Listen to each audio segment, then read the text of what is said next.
ठाण्याच्या राजकीय, सामाजिक आणि सांस्कृतिक घडामोडींचं वर्तमान चित्र दाखवणाऱ्या ठाणे वर्तमानमध्ये मी नितीन बोरसे आपलं पुन्हा एकदा हार्दिक स्वागत करतो।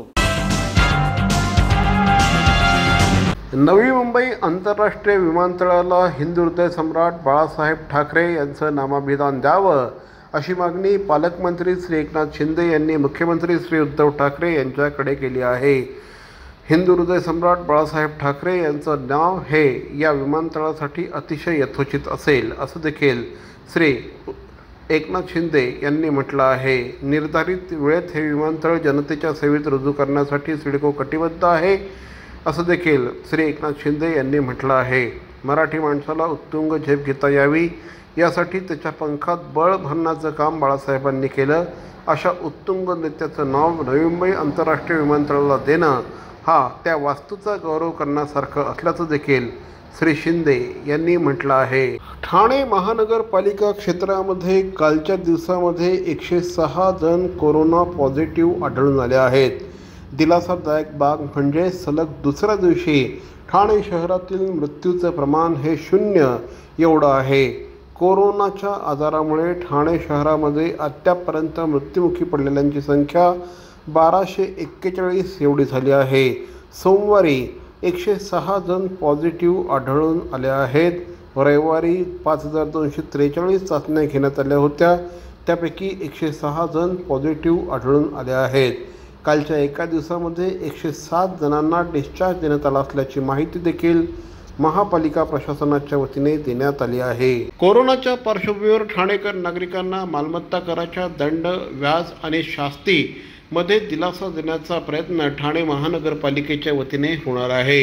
1 जानेवारी 2021 ते 31 जानेवारी 2021 या कालावधीमध्ये 100% सवलत देण्याचे आदेश महापौर नरेश म्हस्के यांनी नुकताच झालेल्या सर्वसाधारण सभेत दिले असून महापालिका आयुक्तांनी देखील त्याला मान्यता दिली आहे। ठाणे महानगरपालिका कार्यक्षेत्रामध्ये 2014-2015 या कालावधीमध्ये उत्पन्नाच्या विविध बाबींमध्ये गतिमानता येण्यासाठी अभय योजना राबवण्यात आली होती। या योजनेला नागरिकांचा चांगला प्रतिसाद देखील मिळाला होता। त्यामुळे आता महापौर नरेश म्हस्के यांनी या संदर्भात प्रशासनाला आदेश दिले आहेत। 2020-2021 या आर्थिक वर्षात महानगरपालिकेचं पाणीपट्टी आणि मालमत्ता कराचे 1 जानेवारी 2021 ते 31 जानेवारी 2021 या कालावधीमध्ये नागरिकांना मालमत्ता करामध्ये दंड, व्याज आदीमध्ये 100% सवलत देण्याचा निर्णय घेण्यात आला आहे। जे नागरिक आणि करदाते पाणीपट्टी आणि थकीत मालमत्ता कराच्या रकमेसह चालू आर्थिक वर्षाचा कर अशी संपूर्ण कराची रक्कम एकरकमी भरतील त्यांना ही योजना लागू होणार आहे। ज्या करदात्यांनी यापूर्वी दंड, व्याजासह कराची रक्कम जमा केली आहे त्यांना सदरची योजना लागू होणार नाही। यापूर्वी ठाणेकरांनी महापालिकेला वेळोवेळी सहकार्य केला आहे, याचा विचार करून नागरिकांना दिलासा देण्यासाठी हा निर्णय घेण्यात आला असल्याचं महापालिकेच्या वतीने स्पष्ट करण्यात आलं आहे।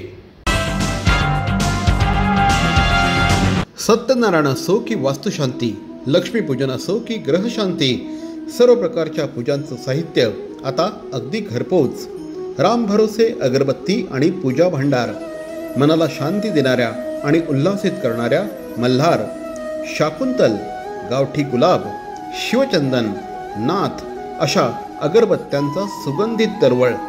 राम भरोसे अगरबत्ती आणि पूजा भांडार, घंटाळी चौक, ठाणे पश्चिम। होम डिलिव्हरीसाठी कॉल करा 7718928626 आणि 9137689004। ऑनलाईन खरेदीसाठी www.rambhorose.com। राम भरोसे अगरबत्ती आणि पूजा भांडार, घंटाळी चौक, ठाणे। 70% सेल? काय 70% ऑफ? 70%? छे, काहीतरीच काय, शी, पॉसिबलच नाही। 70% ऑफ शक्यच नाही। शक्य आहे। ग्राहकांच्या हितासाठी पॅरॉनने आणला आहे अप टू 70% सुपर डुपर धमाका सेल। अगदी सर्व कपड्यांच्या खरेदीवर up to 70% off. Conditions apply. Up to 70% धमाका धमाका धमाका sale. Baron men studio, Congress office समोर, आमंत्रण हॉटेल शेजारी, ठाणे.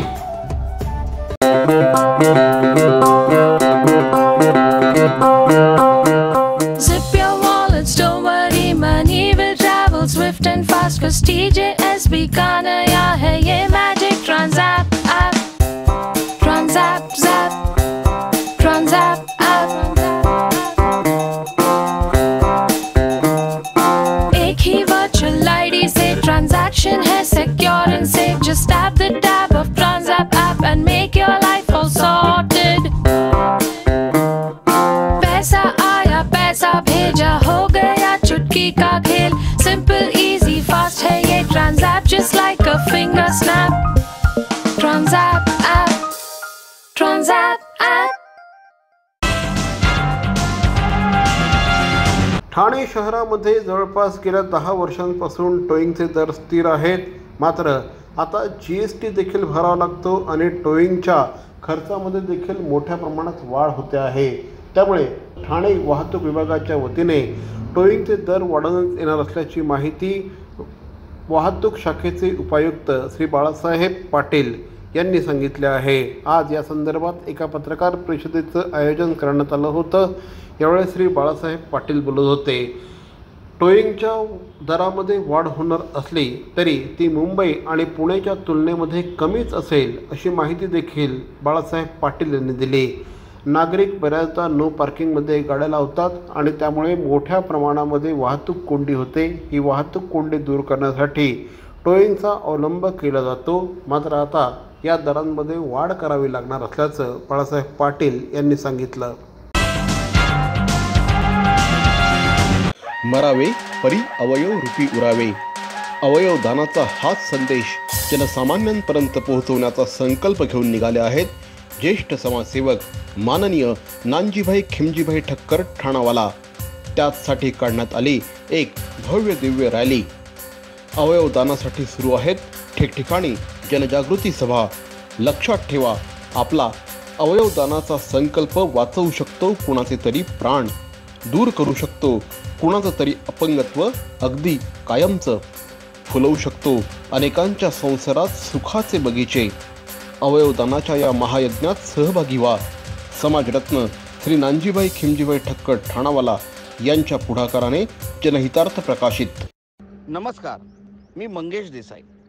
ठाणे महानगरपालिकेच्या वतीने मी तुम्हाला आवाहन करतो, कोरोनापासून स्वतःचा बचाव कसा करावा. कोरोना बाधित देशामधून क्षेत्रामधून आलेल्या प्रवाशांना किंवा कोरोना बाधित रुग्णांच्या संपर्कात आलेल्या व्यक्तीस हा आजार होण्याचा संभव आहे. कोरोना आजारापासून स्वतःचा बचाव करण्यासाठी काय करावे काय करू नये हे मी तुम्हाला सांगणार आहे. हे नक्की करा. वारंवार साबण व पाण्याने हात धुवावेत. शिंकताना व खोकताना नाक व तोंडावर रुमाल धरावा. अन्न व भाज्या पूर्णपणे शिजवून खाव्यात. कच्चे अन्न खाऊ नये. आजारी असल्यास तात्काळ आपल्या डॉक्टरांना भेटा व त्यावर उपचार घ्या आणि डॉक्टरांच्या सल्ल्यानेच मास्कचा वापर करा. आणि सगळ्यात महत्त्वाचं, कोरोना बाधित देशातून आलेल्या व्यक्तीने ताबडतोब जवळच्या आरोग्य केंद्राला संपर्क करावा. हे अजिबात करू नये. चेहऱ्याला वारंवार हात लावणे टाळावे. गर्दीच्या ठिकाणी जाण्याचे टाळावे. सार्वजनिक ठिकाणी रस्त्यावर आत्ताच नाही एरवीही थुंकू नये. अर्धवट शिजलेले कच्चे मांस खाऊ नये. सर्दी, खोकला, फ्लू ही सदृश्य लक्षणे असलेल्या व्यक्तींशी संपर्क टाळावा. त्याचप्रमाणे कोरोना बाधित व्यक्तींशी संपर्क टाळावा आणि मास्कचा अनावश्यक वापर करू नये. कोरोना आजार निदान व उपचारासाठी कस्तुरबा हॉस्पिटल मुंबई येथे विलगीकरण कक्ष आयसोलेटेड वॉर्ड स्थापन करण्यात आला आहे.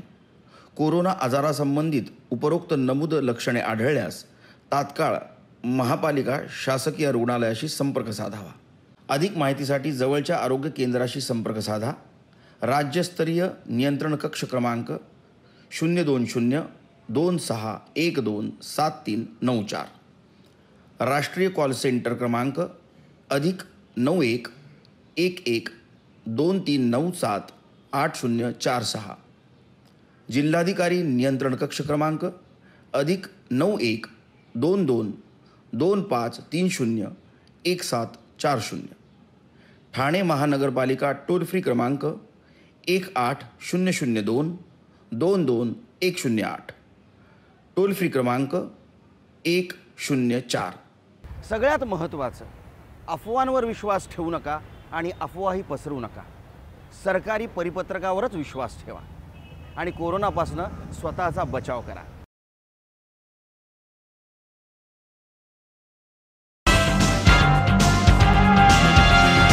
सर नमस्कार, नितीन बोरसे बोलतोय ठाणे वर्तमानमधनं. हा नमस्कार, बोला. 31 डिसेंबर जवळ आलेला आहे. वाहतूक शाखेच्या वतीने आपण काय प्रिकॉशन्स घेतोय सर? कारण दरवर्षी मोठ्या प्रमाणामध्ये ड्रिंक अँड ड्राईव्हच्या केसेस आपल्याला आढळून येत असतात. 31 डिसेंबरच्या पार्श्वभूमीवर स्टेट गव्हर्नमेंटने नाईट कर्फ्यू जो घोषित केलेला आहे रात्री 11 ते सकाळी 6 वाजेपर्यंत, याच पार्श्वभूमीवर आम्ही यावर्षी जो ड्रंक अँड ड्राईव्हचा विषय मार्च पासून बंद झालेला होता, तो आता आम्ही 25 तारखेपासून योग्य त्या प्रिकॉशन्स ठेवून पुन्हा सुरू केलेला आहे.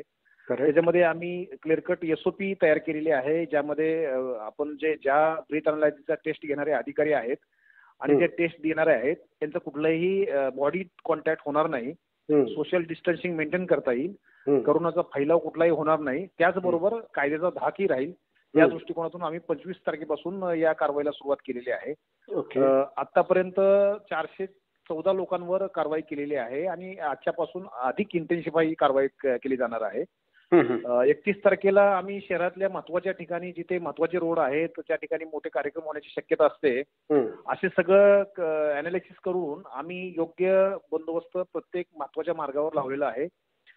लोकल पोलिटिशियन आणि ट्रॅफिक ब्रँच असे दोन्ही मिळून एकत्रितपणे तो बंदोबस्त असणार आहे. कारण कोणत्याही कंडिशनमध्ये मनुष्यबळ कमी पडता कामा नये किंवा त्या ठिकाणी घडलेल्या घटनेला सहजपणे सामोरं जाता येईल अशा पद्धतीने त्या ठिकाणी सफिशियंट स्टाफ, सिनियर ऑफिसर्स असणार आहेत.